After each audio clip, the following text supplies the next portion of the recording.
Welcome back to Ninja.Energy. Today we're using XLOOKUP to update a user list.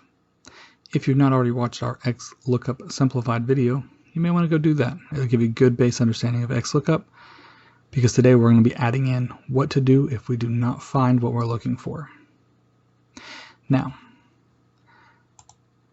in my situation today, I've got an email where I needed to update 10 people, and of course they've highlighted what needs to be changed on these individuals.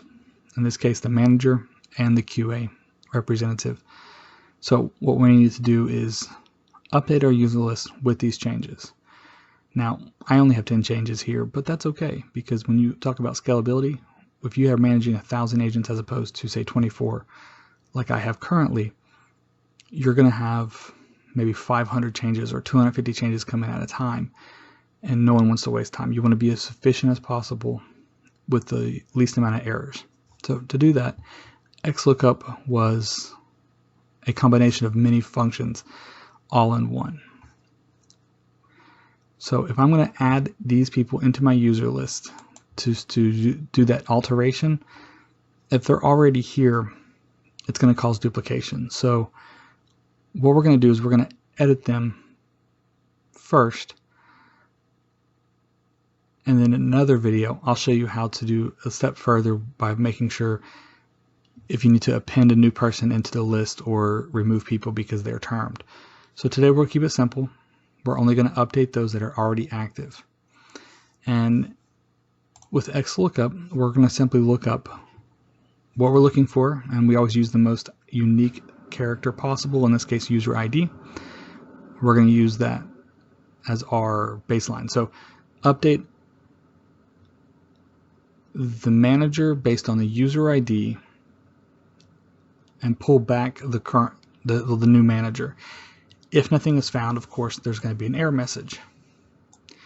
That is a problem, because if I want to copy this and overwrite what's already in this column, I'm going to lose the manager I already have on everyone else. So we modify the formula to say, look up the user ID in the user ID column, pull back who the manager, the new manager.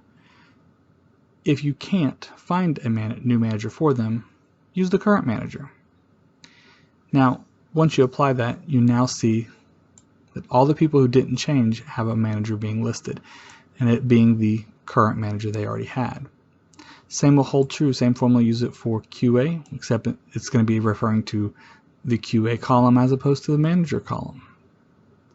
Once this has been populated, we would simply copy this, come back over here, paste it in 1, 2, 3, so we don't have our formulas, we save it as values, and now the user list has been updated. From there we can delete our columns here because they're no longer needed, and then we can remove our user list updates worksheet. Now that's the simple way to do that.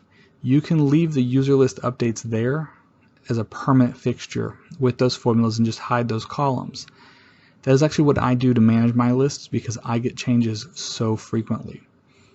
That also keeps you from having to write the formula over and over again. It makes your life a little bit easier long term, especially when you may have a lot of updates. Now if you don't have a lot of updates, you could go ahead and clean it out just for simplicity purposes, but I hope this have helped, and if you have any questions, comments, or concerns, feel free to leave them below. Make sure you like and subscribe to the channel for any additional content that we do produce. Otherwise, have a wonderful day.